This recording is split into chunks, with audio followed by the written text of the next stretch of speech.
Merhaba. In this lesson, we're going to learn the harmony of lips. Some call it four-way vowel harmony, but I will be using the term harmony of lips because that's simply what it is and also what we call it in Turkology. Hadi başlayalım.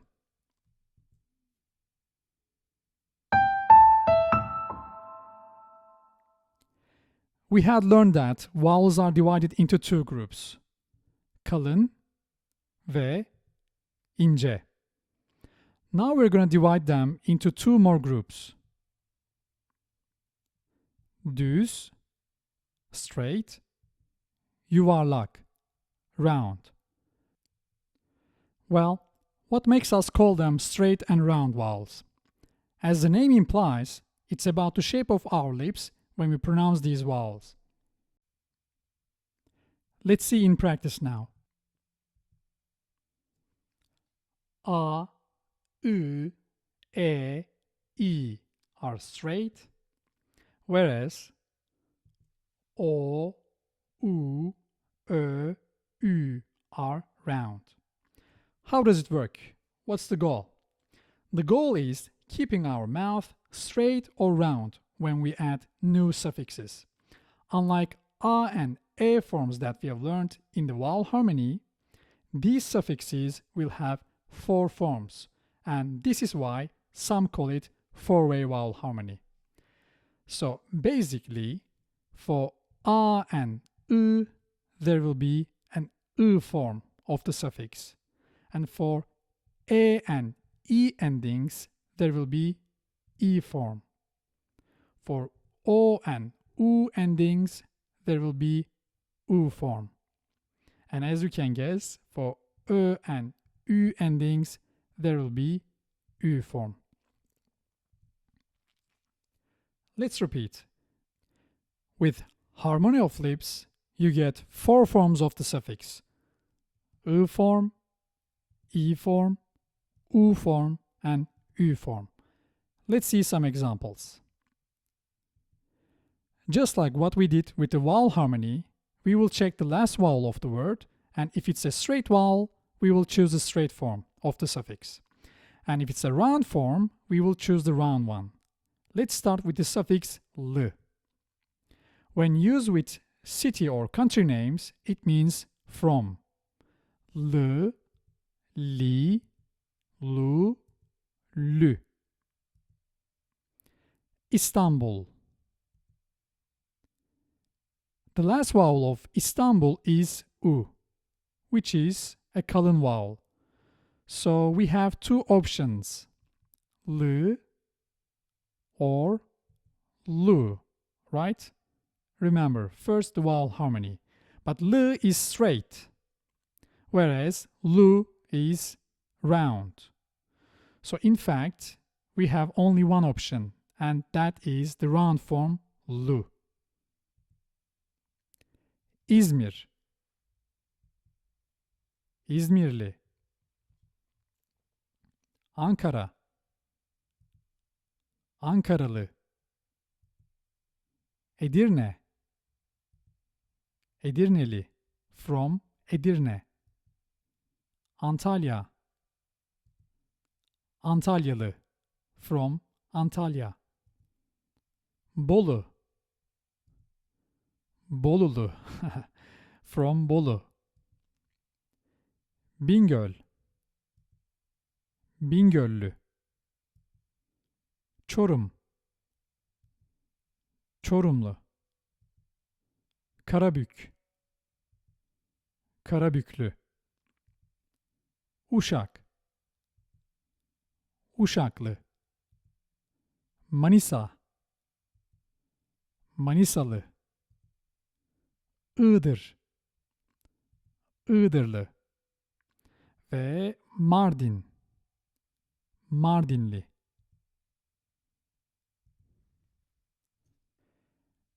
Now let's learn the personal pronouns. Teklik, singular, çokluk, plural.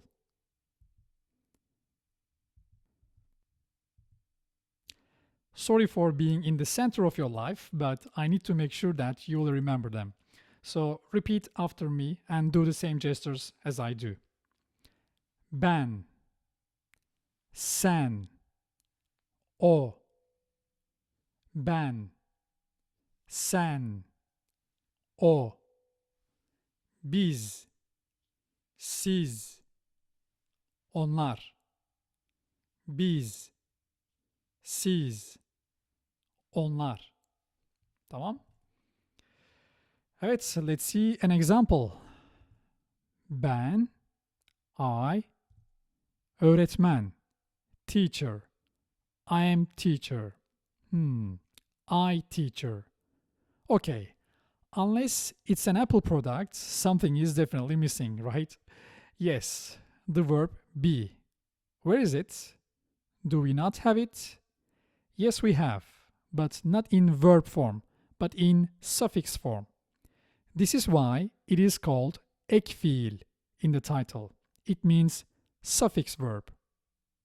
Well, let's meet those suffixes then. İm, ben, öğretmenim. Let's add that suffix. Ben, öğretmenim. Okay, great. Here is a quick test for you. This is the first time you meet this suffix, and it has E form. What does it tell you? Does he have other siblings? Of course it does. And what are they? Who are they? Oops. That was a clue. Evet. İm,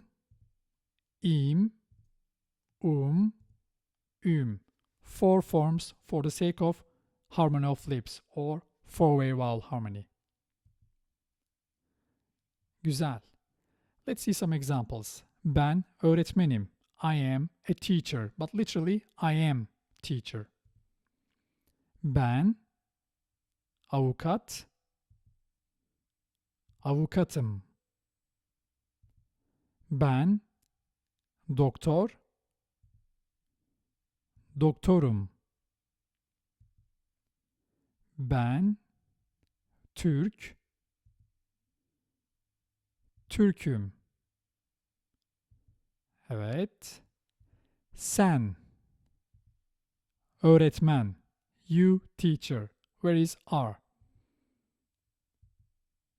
Sen öğretmensin. Sen öğretmensin. You are teacher. Evet.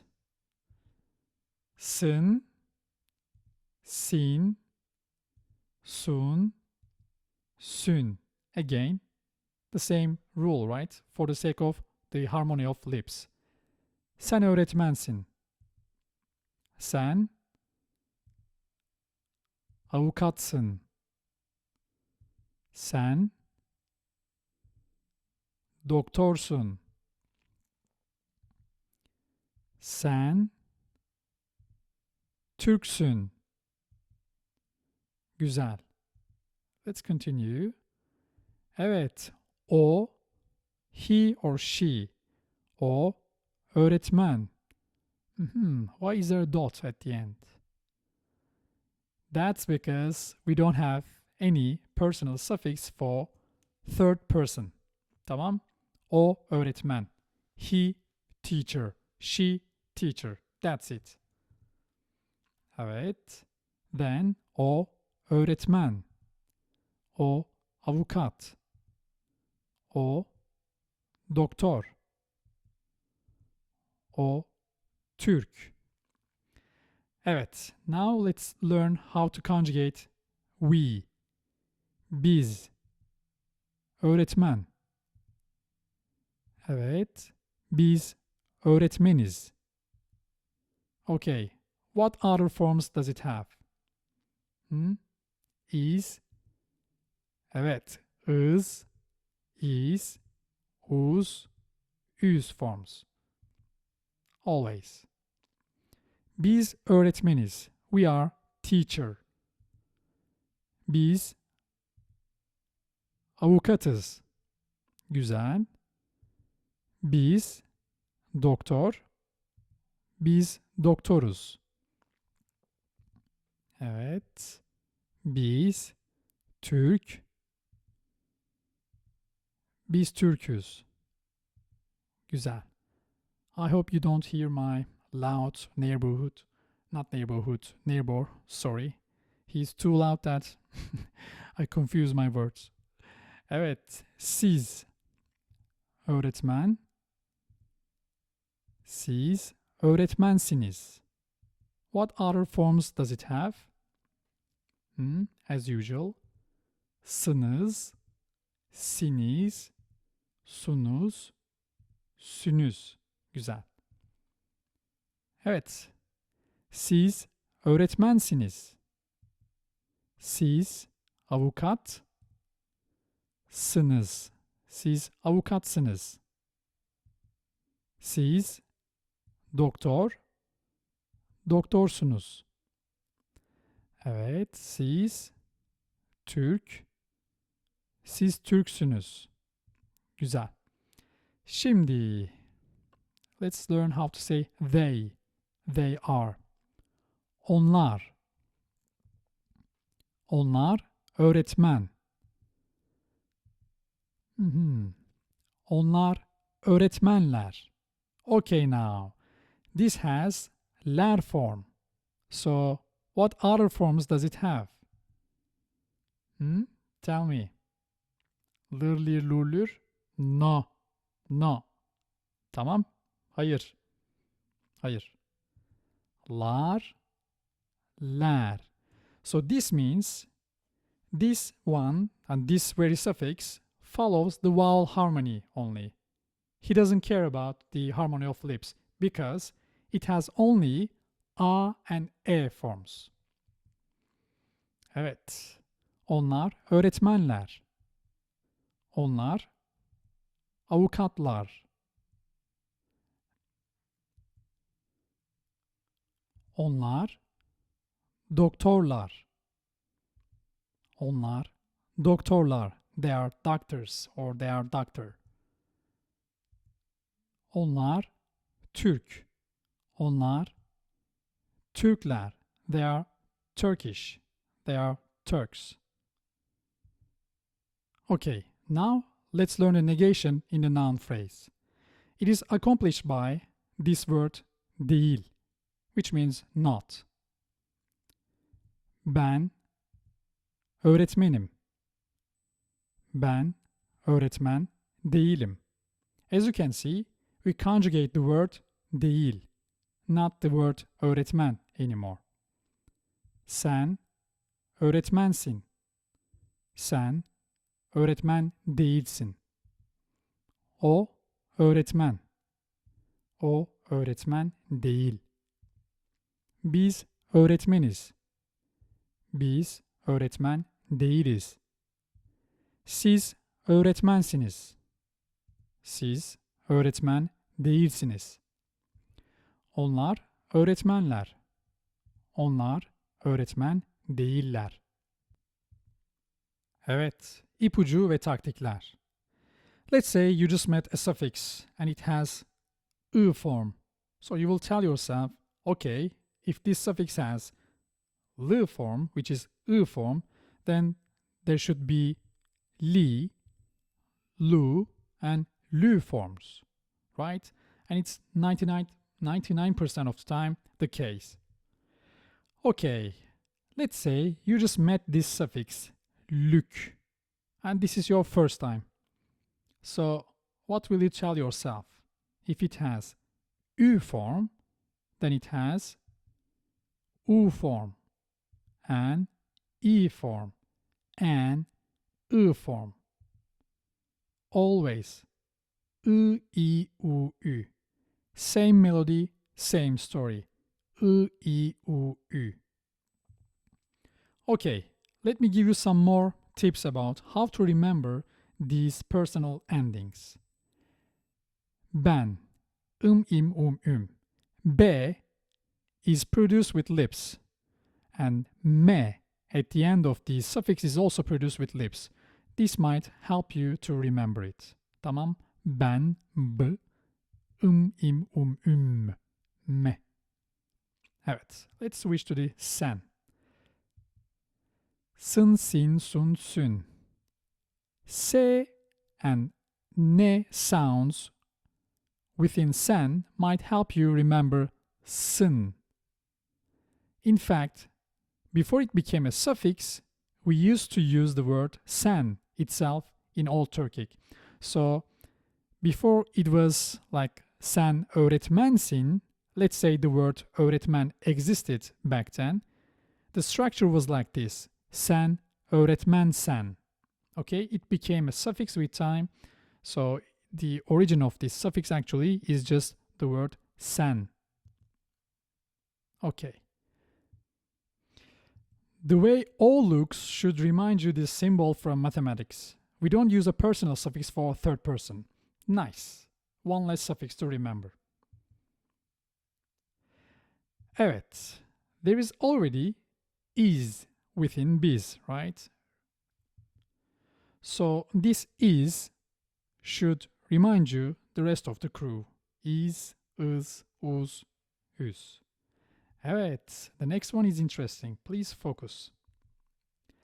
So there was this plural suffix in Old Turkic. It is archaic now, okay? So it was ze, and it was the plural suffix. So this fact makes sınız technically sın plus z. Sınız. So if you remember these facts, you can remember this ending sınız, siniz, sunuz, sunuz for siz. Evet, I hope that makes sense. Evet, the easiest one, onlar. It already has lar inside. When you see the lar, you'll automatically think of ler already. If you don't, please start doing it. Evet. Ben öğretmenim and öğretmenim are both I am a teacher. The former is I am a teacher and the latter is I'm teacher. Same goes for all pronouns. Unless you want to emphasize, you don't need to use them. The endings, aka the personal suffixes, tell us who is who. Ben öğretmenim. Öğretmenim. Sen öğretmensin. Öğretmensin. O öğretmen. Öğretmen. Biz öğretmeniz. Öğretmeniz. Siz öğretmensiniz. Öğretmensiniz. Onlar öğretmenler. Öğretmenler. Same goes for the negative form. Öğretmen değilim. Öğretmen değilsin. Öğretmen değil. Öğretmen değiliz. Öğretmen değilsiniz. Öğretmen değiller. Evet, birleştir, geliştir. Ben Ben Ankaralıyım. It doesn't sound right. Ben Ankaralıyım. Seems like somebody got in the dolmuş without ticket. Yes, I'm talking about this guy, the helper sound between two vowels. This sound prevents us from sounding weird like Ankaralıyım. It doesn't sound right, right? Right. Yeah. Hop, dolmuş gitti. Ben Ankaralıyım. Evet, let's see another example now.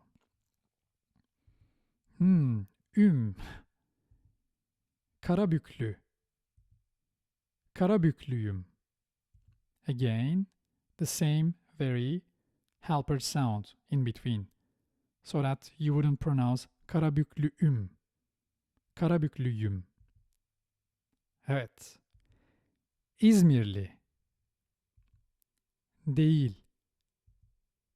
İzmirli değilim. Antalyalıyım. I'm not from İzmir. I'm from Antalya. You don't need that but Antalya in Turkish. Evet, beni taklit et. Merhaba.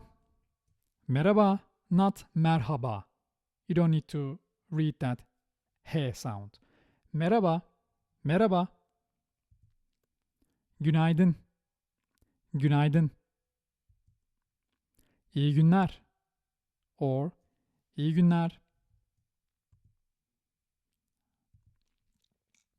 İyi akşamlar. Not iyi akşamlar.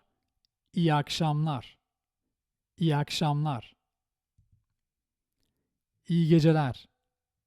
İyi geceler. Teşekkür ederim. Teşekkür ederim. Teşekkürler. Teşekkürler. Sağ ol. Sağ ol. Literally means be alive. I made a video on this on Instagram. Premium Turkish. Sağ olun. Sağ olun. Formal, informal. Nerelisin? Nerelisin? Singular, therefore informal. Nerelisin? Nerelisiniz? Nerelisiniz? Onlar nereliler?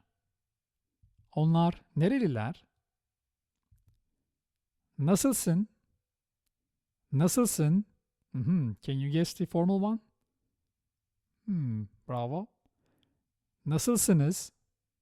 Nasılsınız? İyiyim. Sen? İyiyim. Sen? I'm fine. And you?